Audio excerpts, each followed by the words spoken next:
Thank you very much. Thank you very much. Great honor. Today it's my privilege to welcome the Prime Minister of a very special place, the United Kingdom, to the White House. Prime Minister Starmer, you've been terrific in our discussions. You're a very tough negotiator, however. I'm not sure I like that, but that's okay. Very, very special person. The Prime Minister and I have gotten off to an outstanding start. The U.S. and U.K. have a special relationship, very special, really like no other, passed down through the centuries, and we're going to keep it that way. We're going to keep it very strong as it is. Very importantly, I was just notified by letter from King Charles that he's extended through the Prime Minister a historic second state visit to the United Kingdom. And that's a great honor because it's never happened before. One person has never been extended that honor, and I really do call it an honor, but it's not for me, it's for our country. It's respect for our country. So I just want to thank you, and I want to thank King Charles. Thank you very much, and we accept. I don't know if the media is going to follow us. I have a feeling they might. Okay, thank you very much. Appreciate it. I'm pleased to say that the bust of one of the Prime Minister's greatest predecessors, Winston Churchill, is now back in the rightful place in the Oval Office, and we're very proud of it.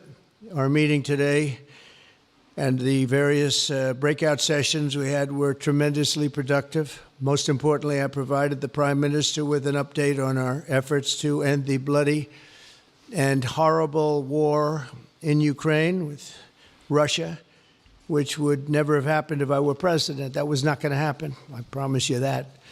After 3 years of hellacious conflict, approximately 1 million Ukrainians and Russians have been senselessly killed, but the number, I believe, is much higher than that. Countless schools, hospitals, towns, and beautiful ancient churches have been absolutely obliterated. To begin the process of ending this spiral of death, I had historic back-to-back calls with President Putin, very successful calls, I might add, and President Zelensky, and my team also spoke with the Secretary General of NATO on numerous occasions, and we're working very hard to get that war brought to an end. I think we've made a lot of progress, and I think it's moving along pretty rapidly. And I want to thank all of the people that are here that have been working on it. And we'll let you know what happens. It'll either be fairly soon or it won't be at all.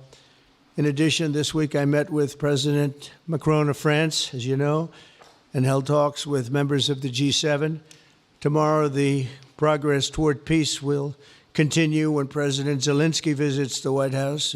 He'll be here tomorrow in the early part of the day, and we'll be signing a historic agreement that will make the United States a major partner in developing Ukraine's minerals and rare earths and oil and gases, and we have a great understanding. I think it's going to be great for Ukraine. We're going to be at the site, and we'll be digging. We'll be digging. Dig we must. A big utility in New York con us, and they used to have a sign, dig we must, and we will be digging. But much of the European aid to Ukraine has been sent in the form of loans for which they expect to be paid back, and we didn't have that honor under the Biden administration. He sent money, or just sent it, money after money after money, and never had any knowledge of ever seeing it back. Maybe $300 to $350 billion, but under the breakthrough agreement, very unusual, which everyone said was difficult to get, but it's really very good for Ukraine and very good for us. The American taxpayers will now effectively be reimbursed for the money and hundreds of billions of dollars poured into helping Ukraine defend itself, which by and of itself is a very worthy thing to do. We've paid far more than any other country, and with most of our support, it's been paid in military, the finest weapons anywhere in the world. This includes vast amounts of military hardware, ammunition, and various other things that we now have to start rebuilding our own stockpiles. Additionally, the minerals agreement will provide the basis for a more sustainable future relationship between the United States and Ukraine, and thus stimulate the long-term prosperity that will help the Ukrainians rebuild their country. It's been demolished, and the ruined infrastructure. The infrastructure, as you know, is in very bad shape. In just over 1 month, our administration has already achieved more progress toward peace than years in the other administration, where they did nothing toward peace. They didn't understand what was happening. Our approach is basically common sense. As I said, so many of the things that we do are based on common sense. If you want peace, you have to talk, both sides. As I discussed with Prime Minister Starmer, the next step we're making is toward a very achievable ceasefire. We hope that that can happen quickly, because thousands of young people, in this case, we're not talking about Americans, we're talking about Ukrainians and Russians are being killed every week, thousands. And it's a rough battlefield. It's a flat piece of land, and the bullet only stops when it hits somebody. And this week, I saw the reports, and it's I don't even want to say what they are, but thousands of people, young, vibrant people died. And we want to stop that. Senseless. Should have never happened. This will lay the groundwork for a long-term peace agreement that will return stability to Eastern Europe and hopefully ensure that such a terrible war will never happen on European soil, or for that matter, anywhere again. It's a horrible thing that's going on. The disaster in Ukraine shows exactly why it's so important for the United Kingdom and other NATO partners to make large investments in their defense capabilities. In many cases, 4% or 5% of GDP would be appropriate. I know that they're raising it. I just read an article, a great article, about the work you're doing in the UK as to the military. You're raising it quite a bit, which is a great thing to do for your country. It's a great thing to do. It's sad that we need that, but probably need that. So congratulations on that. I know you got it through. After years of chronic underfunding, there's an urgent need to catch up for some countries. And I want to thank the Prime Minister once again for traveling here today. Working together, I believe that we'll once again demonstrate the power of our country's unique friendship. This is indeed a unique friendship. It's been many years, and I think it's only gotten stronger, and we will make sure that it stays that way. We're going to have a great trade agreement. One way or the other, we're going to end up with a very good trade agreement for both countries, and we're working on that as we speak. I think we'll have the confines. I think we'll have something maybe even in terms of possibilities agreed to very shortly. JD's working on it, Vice President, and Scott, and I'm just looking at this all from Mike. You're going to work on it. Everyone's going to work on it. We'll see if we can do something pretty quickly, but we're going to make some great trade agreements with the UK and with the Prime Minister, and it'll happen very quickly. So I just want to thank you again, and please thank King Charles for the invite, and I look forward to you giving our acceptance on behalf of the United States of America. Thank you very much, sir.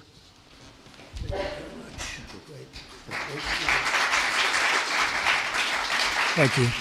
Well, thank you very much, Mr. President. Thank you for your hospitality. Thank you for your leadership. This has been a very good and very productive visit. And with your family roots in Scotland and your close bond with His Majesty the King, it's good to know that the United Kingdom has a true friend in the Oval Office. And it was so good to see the bust of Winston Churchill back in its rightful place just a moment ago. But look, in a moment of real danger around the world, this relationship matters more than ever.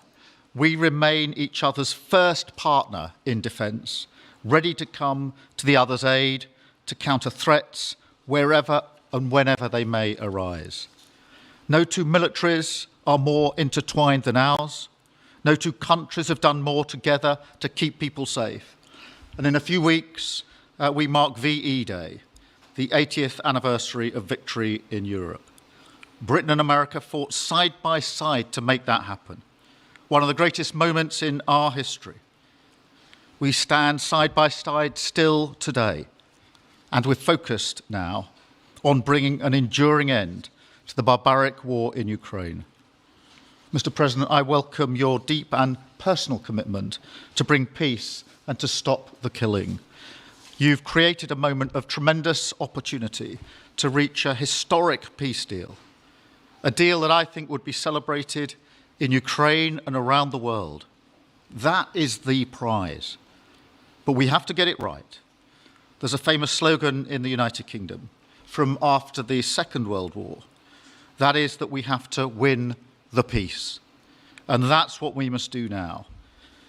Because it can't be peace that rewards the aggressor or that gives encouragement to regimes like Iran.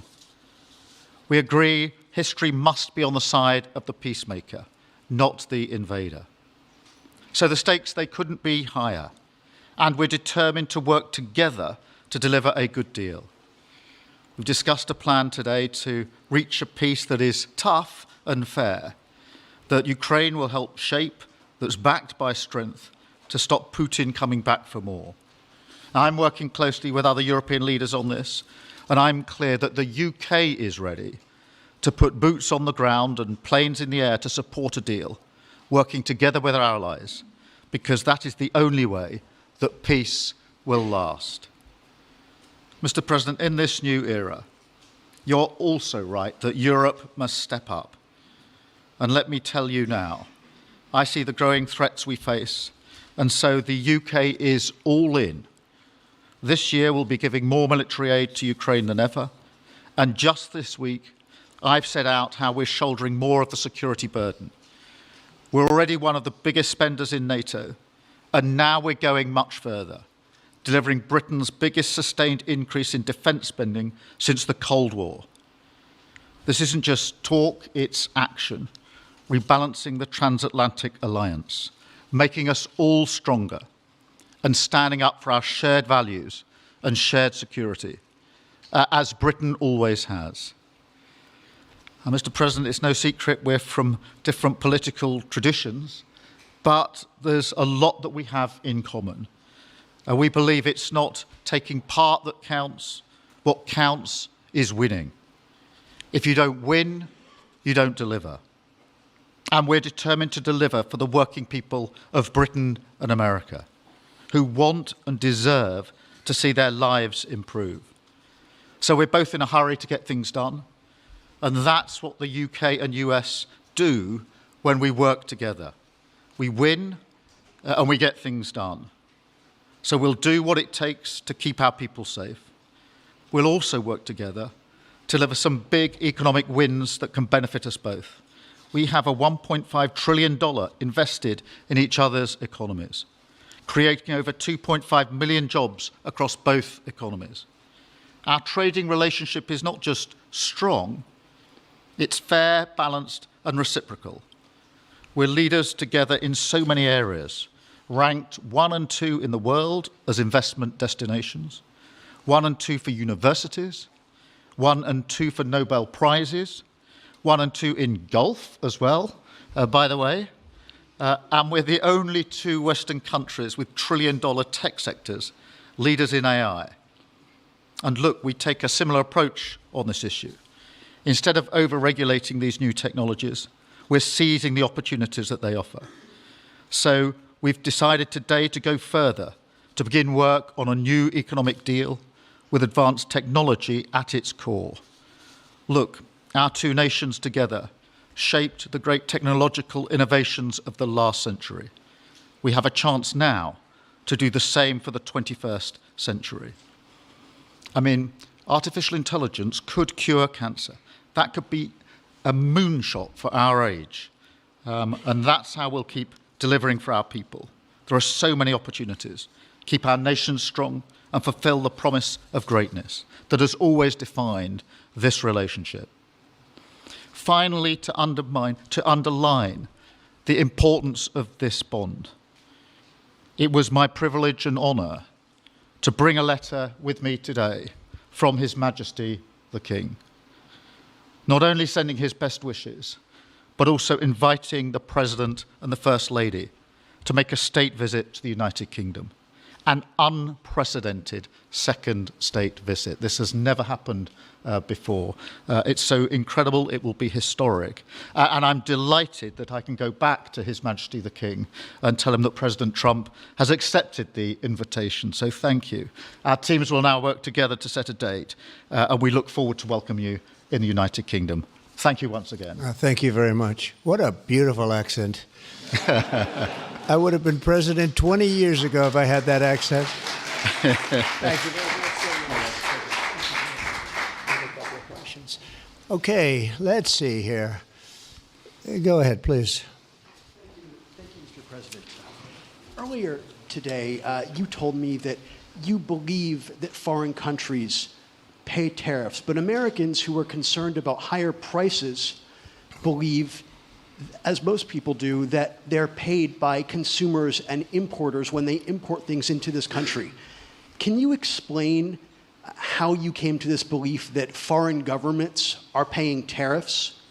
And for the Prime Minister, did you discuss with President Trump his repeated statements of desire to annex Canada? And has the King expressed any concern over the President's apparent desire to remove one of his realms from his control? So I'll go ahead. The first part, the tariffs are necessary because we've been treated very unfairly by many, many countries, including our friends, friend and foe.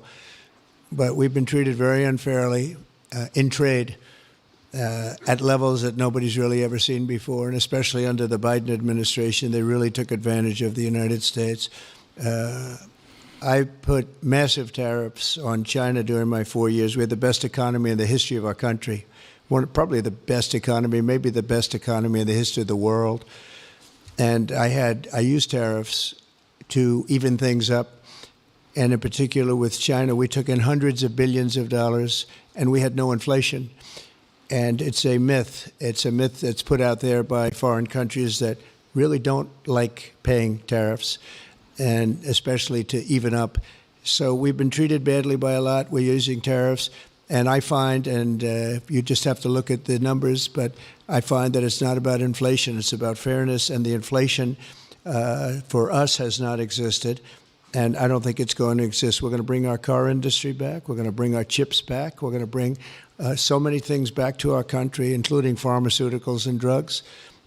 And the thing that's going to get us there is tariffs. And I say often it's my favorite word in the dictionary, but I always preface that by saying now, because I got into a lot of trouble with the fake news where they say that's not good. So I say God, love, family, wife. They're all my favorite words, but tariff is about number 4 or 5 on the list. But I will tell you, it's going to make our country rich, and it's going to stop us from being a laughing stock all over the world. Because we have been taken advantage of like no country has ever been taken advantage of. Thank you very much. And look, we had a really good discussion, a productive discussion, a good discussion, as a result of which our teams are now going to be working together on an economic deal. Our teams are going to be working together on security in Ukraine. You mentioned Canada. I think you're trying to find a divide between us that doesn't exist. We're the closest of nations, and we had very good discussions today, but we didn't discuss Canada. Thank you. Please. Go ahead. Go ahead. Yes. Thank you. Hi, Natasha Clark from LBC. Mr. President, you've said you're working on a new trade deal with Britain, which we of course welcome. President Obama once said Britain was at the back of the queue for that trade deal. Where are we now? When do you think we're going to see that? And Prime Minister, the BBC has today admitted serious flaws over the recent Gaza coverage, suggestions of payments made to people linked to Hamas. Does the BBC still have your trust? Thank you. Well, they didn't do well with President Obama. He'd never got a lot of things done, and he didn't get a trade deal done that was of any importance or magnitude. We've had great discussions on trade, and I think we're going to have a deal done rather quickly as it can be done. We're going to have something, I think, rather quickly. We expect to do that. Okay? Please. On the BBC, look, I've been concerned about the programme in question. The Secretary of State had a meeting with the BBC. I think it was yesterday, could have been the day before. Thank you. Jeff, go ahead. Thank you, sir. Pardon me. Mr. President, do you support Article 5 of the NATO treaty? And are you concerned that it might be triggered if European peacekeeping forces end up in Ukraine? I support it. I don't think we're going to have any reason for it. I think we're going to have a very successful peace, and I think it's going to be a long-lasting peace. And I think it's going to happen hopefully quickly. If it doesn't happen quickly, it may not happen at all. And we want it for two reasons. Number one, I want to see on a humane basis, I want to see soldiers stop getting shot, because largely it's soldiers now. Towns have been obliterated, but it's largely that. And I don't want to pay billions and billions and billions of dollars, nor does the Prime Minister or anybody else, on a senseless war that should have never happened. And we're going to get it taken care of. But I think it's going to be a peace that's going to be long-lasting. Do you have a question for the Prime Minister? Thank you. Mr. Prime Minister, you were asking the President today about a backstop for Europe if the peacekeeping force ends up in Ukraine. Did you feel like you got a satisfying answer for yourself and for Europe?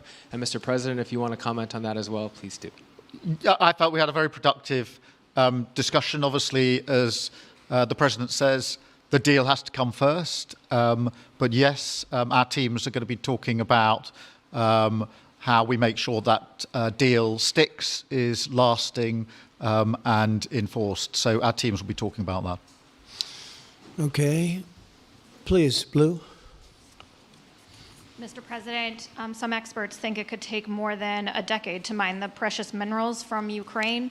How much should the U.S. expect to receive, and when do you expect to see that come to fruition? Well, we're never going to know that answer, but by our being in Ukraine and doing the exploration and also the digging and taking the rare earth, which we need in our country very badly, we'll be doing a substantial amount of work, probably about at least what we have in there, and we hope to be able to do that.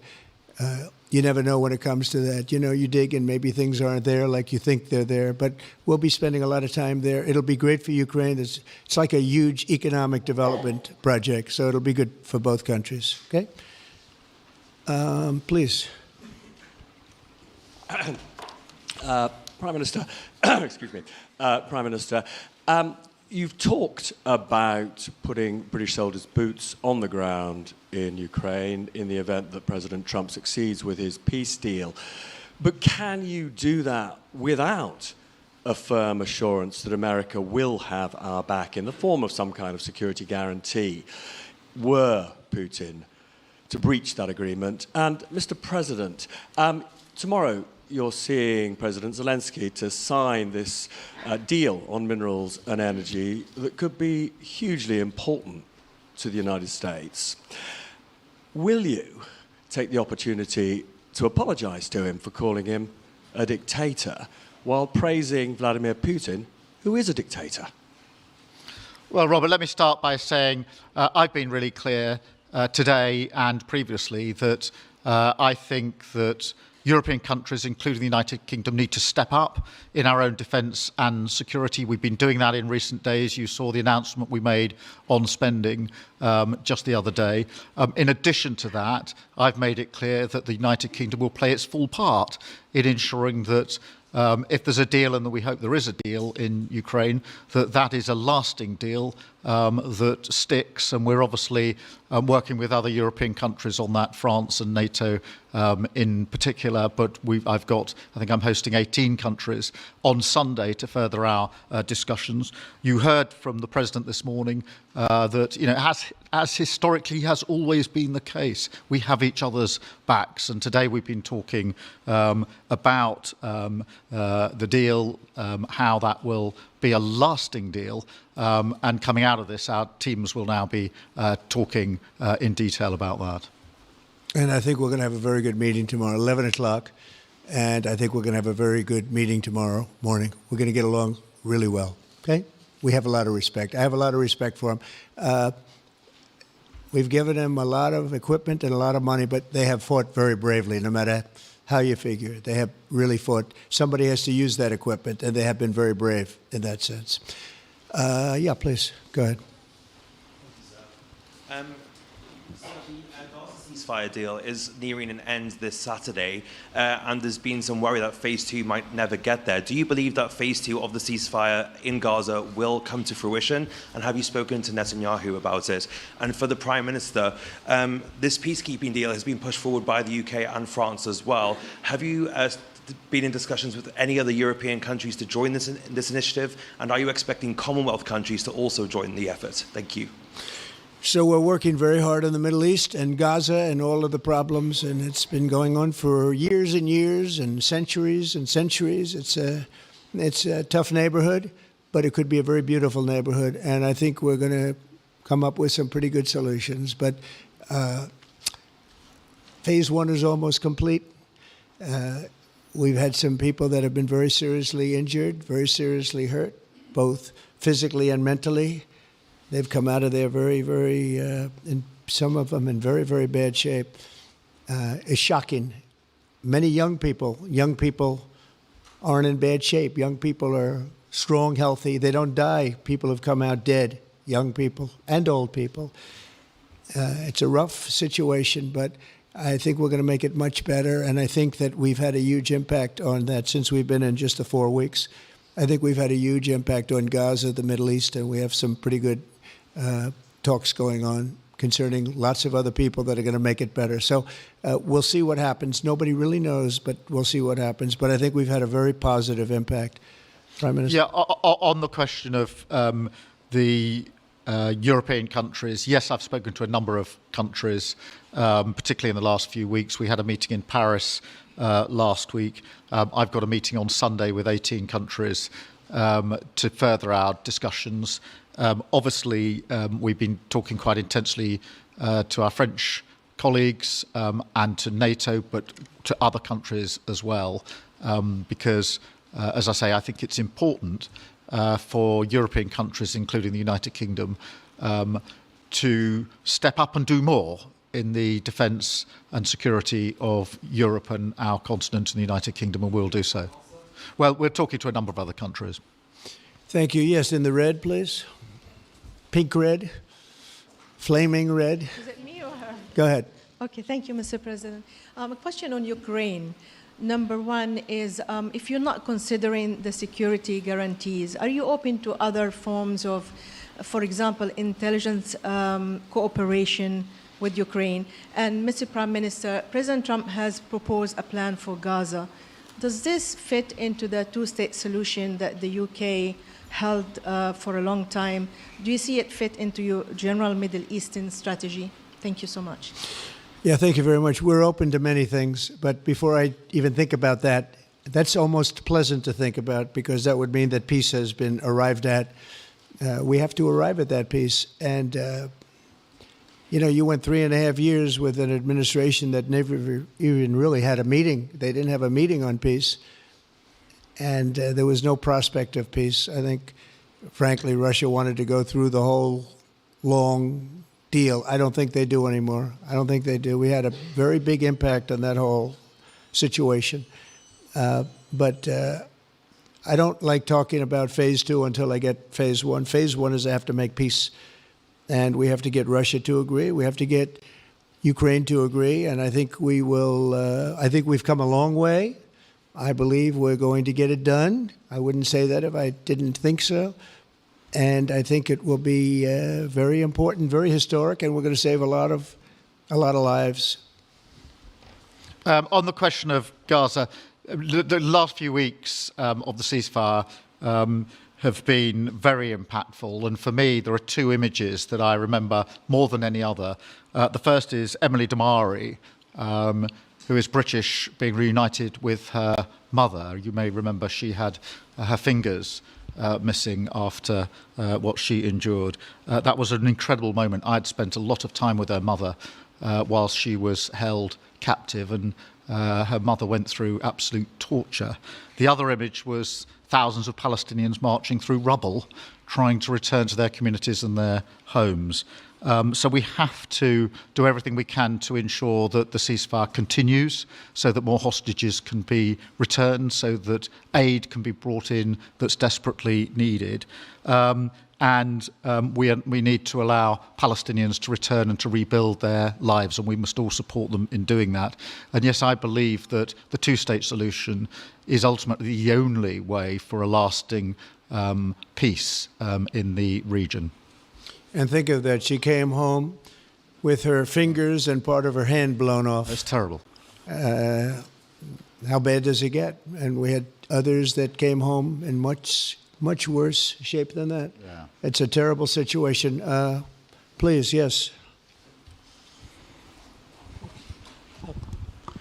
Thank you. Mr. President, did our Prime Minister persuade you not to put tariffs on the UK? And if I may, Prime Minister, do you think that Vladimir Putin is a man who will keep his word? Thanks. He tried. He was working hard, I'll tell you that. He earned whatever the hell they pay him over there. But he tried. I think there's a very good chance that in the case of these two great friendly countries, I think we could very well end up with a real trade deal where the tariffs wouldn't be necessary. We'll see. But he earned whatever they pay him. He earned today. He was working hard at lunch, and I'm very receptive to it. I think in all fairness, in all seriousness, I think we have a very good chance at arriving at a very good deal. JD and Scott and Howard, all the people are working on it, and I think we have a good chance at arriving at a deal that could be terrific, really terrific for both countries. Okay? Thank you. On the second part of the question, I think my views on Putin are pretty well rehearsed and pretty well known. My concern is that if there's a deal, and I hope there is a deal, that it must be a lasting deal, that it's not a temporary measure. And that is why I think it's really important that Putin knows that this deal, a historic deal, which I very much hope comes about, is there, and it's a lasting deal, and that we're able to deal with any inclination he has to go again or go further. I think we'll have two deals. I think we'll have a deal on ending the war, and I think we're going to end up with a great trade deal with you. And it's an honor to be with you, and I want to thank everybody very much. Thank you very much. Thank you. President, on measles, Thank you very much. Thank you.